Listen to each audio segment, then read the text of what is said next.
समीचीन विकल्पों का सम्यक समाधान। सुनिए परम पूज्य श्रमण श्री सुप्रभ सागर जी महाराज के मुखारबिंद से YouTube चैनल सुप्रभ उवाच पर शुभाशीष परम पूज्य श्रमणाचार्य 108 श्री विशुद्ध सागर जी महाराज। सानिध्य श्रमण सुप्रभ सागर जी महाराज, श्रमण प्रणत सागर जी महाराज। पुण्य आर्जक श्रीमती मधुबाला सुरेश चंद जी पाटोदी, बेटी दामाद श्रीमती विनीता अर्पित जी पहाड़िया मंडीदीप, बेटे बहू मोहित अंकिता पाटोदी, रोहित मुस्कान पाटोदी, अभी नैवेद्य जीने भव्य एवं समस्त पाटोदी परिवार, जैन बर्तन भंडार छिंदवाड़ा। ओम नमः शिवाय। नमो नमः सत्तुहितं कराय वीराय भव्याम्बुजभास्कराय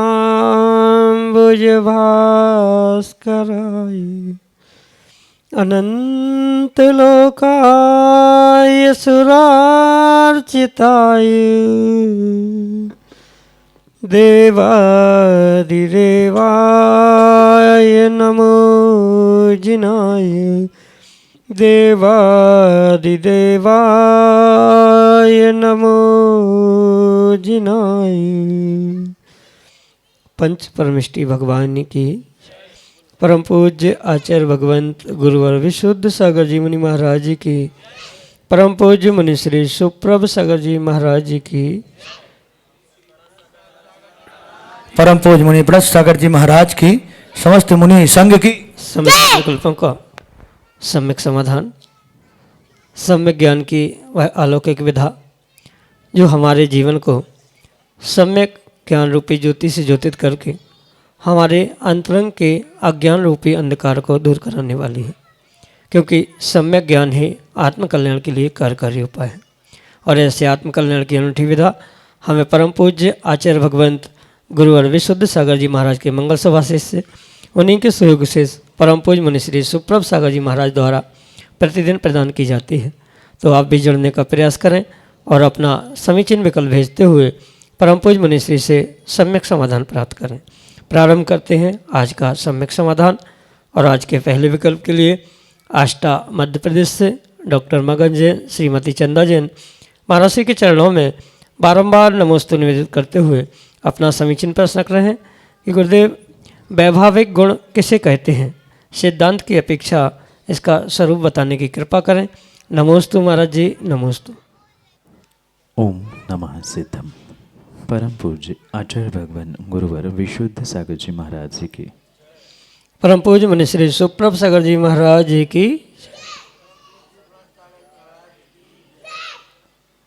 आचार्य भगवंतों ने प्रत्येक द्रव्य के कुछ सामान्य गुण, कुछ विशेष गुण कहे और मात्र गुण ही नहीं, उनमें स्वभावों की भी व्याख्या करते हुए कुछ ऐसे गुण कहे जो स्वभाव रूप नहीं पर विभाव रूप प्राप्त होते। मतलब जिन गुणों में कहीं न कहीं अन्य निमित्तों का, अन्य साधनों का, अन्य क्रियाओं का उपचार ग्रहण किया जाता है, उसकी उपस्थिति को ग्रहण किया जाता है, ऐसे गुण को, स्वभाव को, पर्याय को वैभाविक गुण या वैभाविक पर्याय के रूप में स्वीकार किया जाता है। जैसे मनुष्य पर्याय की अपेक्षा या किसी पर्याय की अपेक्षा से हम समझे तो मनुष्य पर्याय ये एक वैभाविक विभाव पर्याय है जीव द्रव्य की।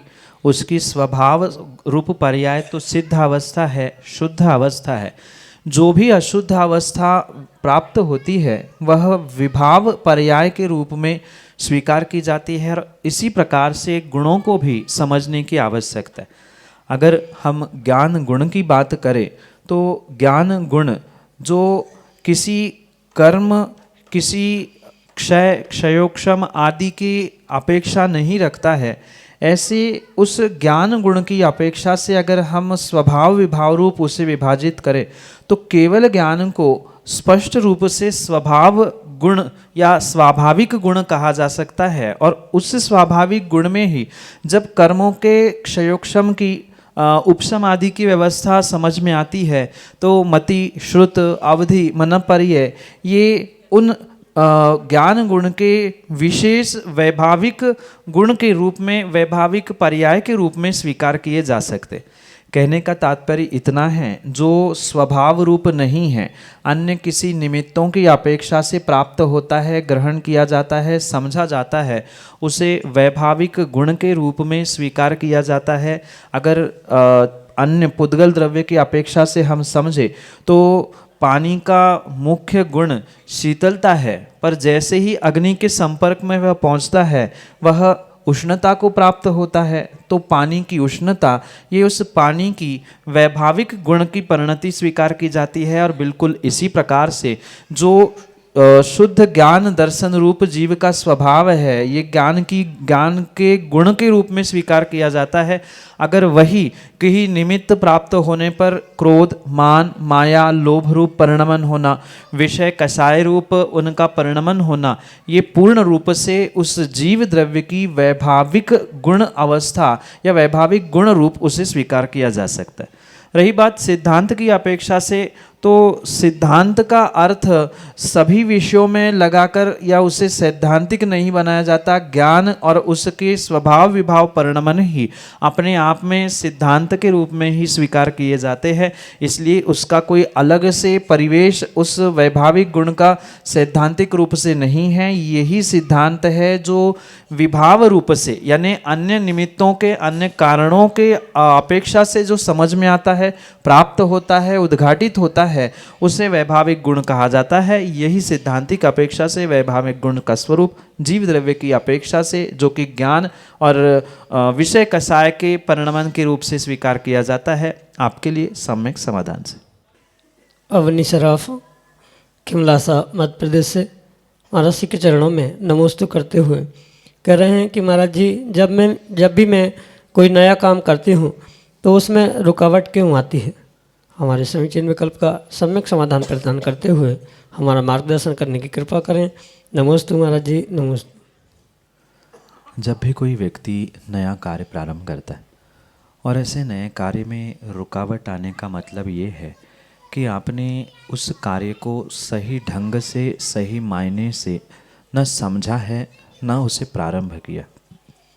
क्योंकि कार्य करने के लिए, क्रिया करने के लिए तो बहुत सारे लोग कार्य और क्रिया करते हैं, पर उन कार्य और क्रिया करने के पीछे का तरीका क्या है, उद्देश्य क्या है, कारण क्या है, ये समझे बिना अगर कार्य प्रारंभ किया है तो कभी भी उन कार्यों में आपको सफलता प्राप्त हो ही नहीं सकती है। साथ में ये भी ध्यान रखना होगा कि जीव का अपना अपना पुण्य पाप उस कार्य से संबंधित हुआ करता है, जिसके निमित्त से कार्य की सफलता, कार्य में रुकावट आदि भी देखने के लिए आ सकते हैं। क्योंकि अधिकांश रूप से ये भी देखने में आता है कि शुभ कार्य प्रारंभ करने पर जो रुकावट आ रही है वह कहीं ना कहीं पिछले दिनों में, पिछले भवों में जो दूसरों के शुभ कार्यों में रुकावट डालते हुए आपने विघ्न किया है, उस विघ्न का ही फल वर्तमान में आपके लिए पूर्ण रूप से अंतराय के रूप में या रुकावट के रूप से ही उद्घाटित होते हुए देखने में आ रहा है।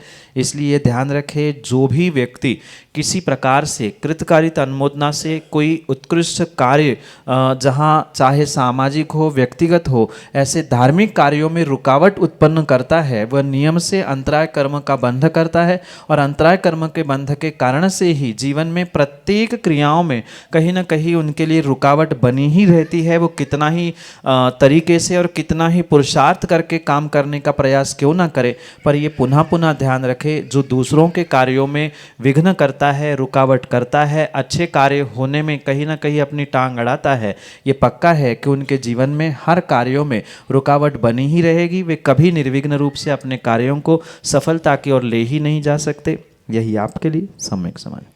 विकास जैन लखनऊ उत्तर प्रदेश से अगले समीचीन विकल्प। गुरुवर के चरणों में बारंबार नमोस्तु नमोस्तु।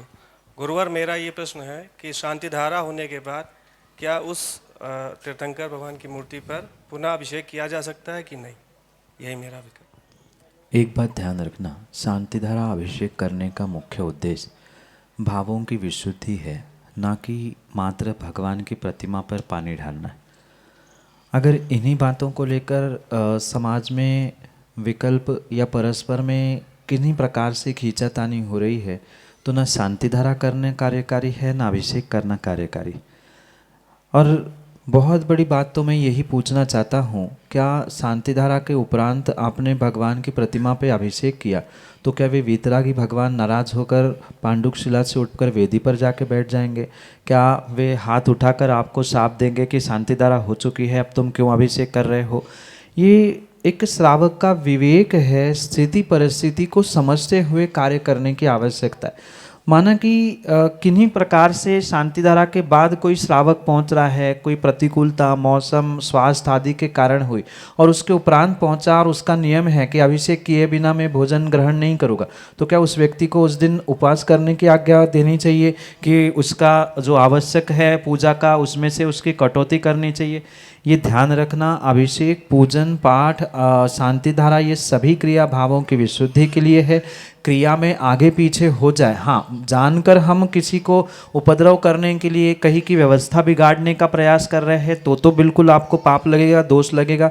पर विषमता है किन्हीं कारणों से पुनः बाद में पहुंच रहे हैं तो अभिषेक करने में शांति धारा के बाद किसी प्रकार से कोई दोष बिल्कुल भी नहीं है। और आगम की ही बात आप पूछना चाहते हो और आगम ही जानना चाहते हो तो आगम में किसी प्रकार से आचार्य भगवंतों ने ये कहा ही नहीं है कि शांति धारा के बाद अभिषेक नहीं किया जा सकता। और अधिक आगम की बात समझनी है तो आगम में बहुत प्राचीन ग्रंथों में यानी हजारों वर्ष प्राचीन ग्रंथों को आप खोल के देखोगे तो वहाँ किसी शांति धारा का उल्लेख नहीं, मात्र अभिषेक का ही उल्लेख मिलता है। और ऐसे भी कई पाठ वर्तमान में भी अभिषेक के मिलते हैं कि शांति धारा के उपरांत भी चतुर कलश पूर्ण कलश आदि आदि बहुत सारी व्यवस्थाएं हैं। इसलिए ध्यान रखें, शांति धारा के बाद अभिषेक करने में आगम के परिप्रेक्ष्य में दोष नहीं है, व्यवहारिकता में भी किसी प्रकार से कोई दोष नहीं है। पर माना कि कहीं की व्यवस्था है तो व्यवस्था को जान के बिगाड़ना, विघ्न करना, उपद्रव करना ये भी शोभा नहीं देता है। पर आगम के परिप्रेक्ष्य में किसी विषमतावश या किन्हीं कारणों से बाद में भी किया है या जैसे बहुत सारे अभिषेक पाठों में बाद में लिखा ही है चतुर कलश और पूर्ण कलश का, तो वहाँ तो करने में किसी प्रकार से कोई दोष नहीं है। यही आपके लिए सम्यक समाधान। सुनीत चौधरी सागर मध्य प्रदेश से अगले समीक्षण विकल्प। पहला महाराज, पूछना एक ही प्रश्न। महाराज जी, अनुप्रेक्षा और अपूर्व स्रोत क्या है? अनुप्रेक्षा दो शब्दों से बनकर बना हुआ है। अनु यानी पुनः पुनः और प्रेक्षा यानी चिंतन करना। जो पुनः पुनः चिंतन करने योग्य वस्तु है, जैसे हम 12 भावनाओं को जानते हैं तो जो 12 भावना है वही 12 अनुप्रेक्षा के रूप में स्वीकार की जाती है। तो भावना वही होती है जो पुनः पुनः चिंतने योग्य होती है, पुनः पुनः विचार करने योग्य होती है। तो अनुप्रेक्षा का भी सामान्य रूप से यही अर्थ है। अनु यानी पुनः पुनः, प्रेक्षा यानी चिंतन करना। चाहे वह संसार की अनित्यता, अध्रुवता, अशरणता आदि के बारे में पुनः पुनः चिंतन क्यों ना हो या वस्तु स्वरूप के बारे में चिंतन पुनः पुनः क्यों ना हो, वह अनुप्रेक्षा के रूप में स्वीकार किया जाता है। एक अनुप्रेक्षा स्वाध्याय का भी भेद है, उसका भी अर्थ यही है कि पुनः पुनः जो हमने याद किया है, स्मरण किया है, उसे पुनः पुनः चिंतन में लाना, पुनः पुनः रिवाइज करना, ये भी अनुप्रेक्षा के ही रूप में स्वीकार किया जाता है। और अपूर्व श्रुत का अर्थ शब्दों से ही स्पष्ट होता है। अपूर्व यानी जब आज तक कभी पूर्व में जो हुआ नहीं है या जो प्राप्त नहीं हुआ है वह अपूर्व है। और श्रुत से संबंधित होने से ऐसा श्रुत यानी कान से सुना जाने वाला आगम जो आज तक कभी सुनने में नहीं आया है उसे अपूर्व श्रुत के लिए स्वरूप स्वीकार किया जाता है। और अनुप्रेक्षा यानी जो पुनः पुनः हमने जाना है, पहचाना है, उसके बारे में चिंतन करना, ये दोनों शब्दों का आपके लिए सम्यक समाधान। नयन जैन सागर मुराजी से अगले समीचीन विकल्प। द्विमुनि आज के चरणों में मेरा बारंबार नमोस्तु नमोस्तु नमोस्तु। महाराज जी, मेरा प्रश्न ये है कि कई लोग सूतक में दूसरे से गंध तक ले लेते हैं, तो ये क्या ये उचित है कि नहीं? नमोस्तु में वर्तमान की परंपरा और आगम की परंपरा, इसमें ज़मीन आसमान का अंतर है। अगर हम आगम की समझें तो आगम में पूर्वाचार्यों ने ये स्पष्ट कहा है कि 12 दिन की जब तक शुद्धि नहीं होती, चाहे 12 दिन की हो 10 दिन की हो, जब तक पूर्ण शुद्धि नहीं है, मतलब सूतक का समय है, तब तक किसी प्रकार से कोई दूसरे के देने के बावजूद भी गंधोदक, चरणोदक आदि नहीं लेना चाहिए। वर्तमान में ये व्यवस्था है बिल्कुल बदलते हुए देखने में आ रही है। तीसरे दिन, पाँचवें दिन या अनेक अनेक प्रांतों में, अनेक अनेक स्थानों में भिन्न भिन्न प्रकार से ये व्यवस्था देखने में आ रही है। दूसरा दे रहा है, हमें क्या दोष है। कई लोग तो उसी दिन गंधोदक लेने लग गए हैं। कायदा आगम के परिप्रेक्ष्य में यही है, जिस दिन आप गंधोदक लेंगे उसी दिन से आपकी शुद्धि मानी जाएगी। और अशुद्धि के दिन ही आप गंधोदक ले रहे हैं, तीसरे दिन, पहले दिन, पाँचवें दिन, आठवें दिन, 10वें दिन, तो फिर शुद्धि हो ही गई, फिर सूतक पालने की क्या ज़रूरत है। ये विरोधाभास समझते हुए तात्कालिक परंपरा व्यवस्थाओं को आगम से जोड़ते हुए ये निर्णय करे कि आगम में यही सत्य लिखा है कि जब तक आपकी मतलब पूर्ण रूप से शुद्धि नहीं हो रही है, 13 दिन का माना कि सूतक जो माना जाता है, 13वें दिन ही गंधोदक लेकर उसकी शुद्धि स्वीकार की जाती है। चाहे स्वयं लेने की बात हो, दूसरों के देने की बात क्यों ना हो, आगम के परिप्रेक्ष्य में 13वें दिन ही गंधोदक लेके या 10वें दिन ही गंधोदक लेके सूतक पातक की शुद्धि स्वीकार की जाती है। वर्तमान में कौन कहाँ क्या कर रहा है ये भिन्न विषय है, यही आगम के परिप्रेक्ष्य में आपके लिए सम्यक समाधान। सुरेश जैन, सागर, मध्य प्रदेश से अगले समीचीन विकल्प के लिए। कर्मों के बारे में बता दो आप। कर्म मतलब कैसे होते हैं और कहाँ पे रहते हैं, तो कर्मों में क्या विभिन्नता, अलग अलग कर्म बताए जाते हैं। दादा, कर्म कोई वस्तु नहीं है जो किसी दुकान, शॉपिंग मॉल से खरीद के ले आए।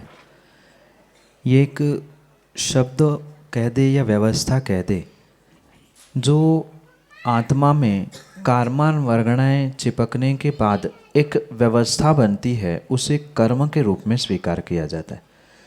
जैसे इस ब्रह्मांड में बहुत सारी पौद्गलिक वर्गणाएं हैं और उस पौद्गलिक वर्गणाओं को जब आत्मा अपने राग, द्वेष, मन, वचन, काय, इन तीनों योगों के माध्यम से ग्रहण करता है, उस आत्मा का और उन पुद्गल वर्गणाओं का जो एकमेक होना है, परस्पर में चिपक जाना है, ऐसी जो व्यवस्था वहाँ बंध के रूप में बनती है, ऐसी उस मिश्र अवस्था को कर्म कहा जाता है। कर्म कहीं संसार में ऐसे भटक नहीं रहे हैं कि आप बुलाओ सो आपके पास आ जाए, आप छोड़ दो तो आपके पास से निकल जाए। ये ध्यान रखना, ये एक ऐसी विशेष अवस्था है जो पौद्गलिक वर्गणाएं इस ब्रह्मांड में घूम रही है आपके मन, वचन, काय के निमित्त से। उसका जो आत्मा में आना और चिपकना हो रहा है, उस अवस्था विशेष को कर्म कहा जाता है।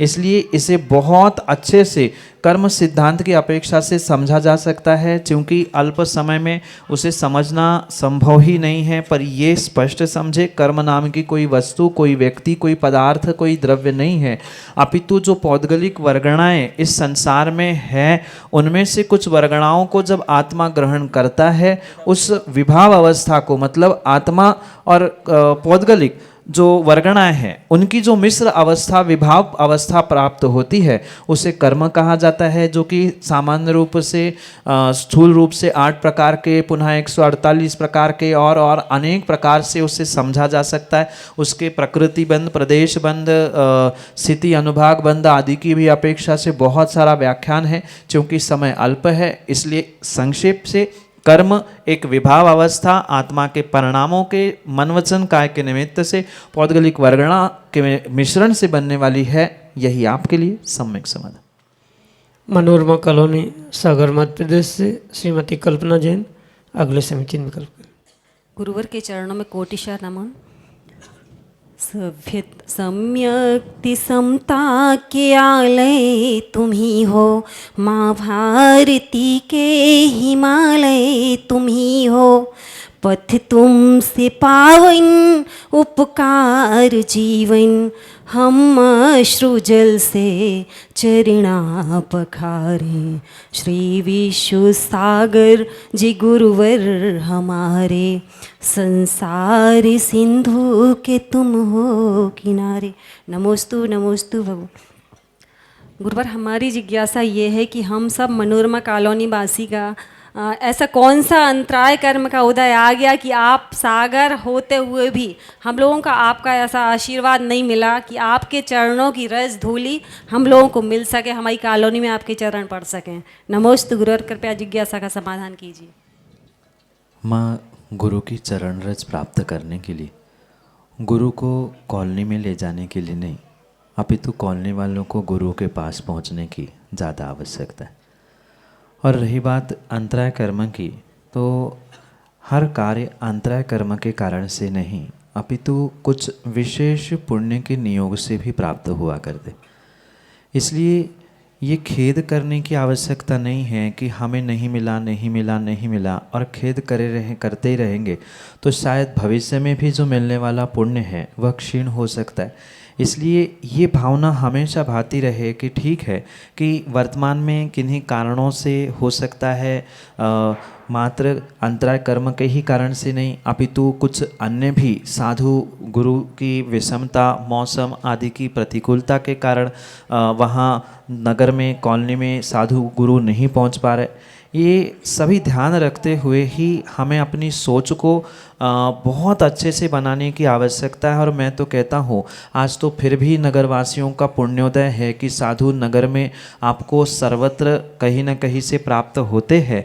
वह समय आप याद करें जब श्रावक गुरुजनों को कहीं जंगल कहीं एकांत स्थान में पहुंचकर उनकी चरण रज प्राप्त करते हैं। और इसीलिए आप अपने घर से थाली और जल ले आए और गुरु की चरण रज अपने घर अपने कॉलोनी में बहुत अच्छे से ले जाए। यही आपके लिए आशीर्वाद के साथ सम्यक समाधान। आनंद नगर मकरोनिया सागर से अमित जैन अगले समीक्षण विकल्प करें। गुरुवर के चरणों में सादर नमोस्तु। मुनिराज, मेरे प्रश्न है विसर्जन पाठ के संबंध में है। विसर्जन पाठ में एक लाइन दी जाती है कि मंत्रहीन धनहीन हूँ क्रियाहीन जिनदेव। तो हमें लेखक को कब लगा कि एक बनिया आदमी निर्धन हो सकता है? यदि बनिया आदमी निर्धन होता तो इतना बड़ा बड़ा कार्य कभी नहीं हो सकता। मंत्रहीन धनहीन हूँ क्रियाहीन जिनदेव, क्षमा करो राखो मुझे देव चरण की सेव। इस पंक्ति के अभिप्राय को शायद आप समझ नहीं पाए। वहाँ कवि का उद्देश्य अपने आप को भिखारी दरिद्री प्रस्थापित करने का बिल्कुल भी नहीं है, और ना उद्देश्य है कोई बनिया गरीब बने, ये भी वहाँ अभिप्राय नहीं है। अपितु वहाँ डायरेक्ट चर्चा परमात्मा से की जा रही है कि परमात्मा कहाँ आपकी तीन लोक की विभूति, कहाँ आपका केवल ज्ञान, कहाँ समोषण रूपी लक्ष्मी। उसके सामने मैं आपसे ही पूछना चाहता हूँ आपके पास क्या है? कहाँ करोड़ों की धन संपत्ति? और उनकी तो छोड़ दो, किसी सामान्य जीव और धरती में मतलब मध्य लोक में जो सर्वश्रेष्ठ कहा जाता है उस चक्रवर्ती के सामने आपकी बनिया की आज की क्या वजूद और सीधी कह दे तो क्या औकात है उस चक्रवर्ती के सामने और उस श्री जिनेंद्र भगवान के सामने? कवि का अभिप्राय समझने की आवश्यकता है। कवि यही कहना चाहता है कि भगवान ये आपके सामने इस वैभव की क्या कीमत? मैं अरबपति खरबपति, जब चक्रवर्ती कहता है कि मेरी 6 खंड की विभूति ये निर्ग्रंथ गुरु और अरिहंत प्रभु के सामने फीकी है, तो कवि का उद्देश्य भी यहाँ बिल्कुल यही है कि भगवान मैं मंत्रहीन हूँ क्रियाहीन हूँ। और मंत्रहीन जब कह रहे हैं और मंत्र पढ़े जा रहे हैं कि ओम ह्रीम निरूपामिति स्वाहा, तो कि यह मंत्रहीन होने के उद्देश्य है। वहाँ पुनः पुनः ध्यान रखें, कवि का उद्देश्य मंत्रहीन क्रियाहीन अर्थहीन द्रव्यहीन धनहीन होने का, किसी को कंगाल क्रिया से रहित या मंत्रों से रहित नहीं कहने का है। बिल्कुल वहाँ पर उद्देश्य इतना है कि मैं जो क्रिया भी करना हो ये आप तक जैसे बनने के लिए कोई सार्थक नहीं है। मैं अपना पूरा पुरुषार्थ कर रहा हूँ, पूरा जी जान लगा के धन भी लुटा रहा हूँ, पर आपके सामने ये धन की, ये मंत्र की, ये क्रिया की किसी की कोई कीमत ही नहीं है। और इसीलिए अंतिम मतलब दूसरे पंक्ति के अंतिम चरण में उन्होंने लिखा है कि भगवान मैं चाहता हूँ कि आपके चरणों की सेवा बस मिल जाए, ये किनारे हो जाएगा, सब धन दौलत मंत्र सब एक किनारे है, ये सब फीके हैं, ये मुख्य उद्देश्य वहां पर समझते हुए उस विसर्जन पाठ की पंक्तियों को समझना होगा। आज अधिकांश यही हो रहा है कि जो कवि का, आचार्यों का अभिप्राय है, उद्देश्य है, उसे ना समझते हुए व्यक्ति आज अपने आप के क्षयोक्षमिक क्षुद्र ज्ञान को लगाते हुए अर्थ का अनर्थ कर बैठता है और बिना सोचे समझे कुछ का कुछ समझकर कुछ ना कुछ क्रियाओं में उलझ जाता है। इसलिए ध्यान रखें, पहले उद्देश्य अपेक्षा अभिप्राय समझकर ही प्रत्येक कार्य करने का प्रयास करें। वहाँ कहने का यही उद्देश्य है, देव चरण की सेव है भगवान, आपके चरणों की सेवा के आगे ये धन, ये दौलत, ये मंत्र, ये क्रिया, इसकी कोई कीमत नहीं है। मैं ये सब छोड़कर आपके चरणों में आना चाहता हूँ। ये मुख्य अभिप्राय समझते हुए ही विसर्जन करने का प्रयास करें, यही आपके लिए सम्यक समाधान। समीचीन विकल्पों का सम्यक समाधान सुनिए परम पूज्य श्रमण श्री सुप्रभ सागर जी महाराज के मुखारविंद से।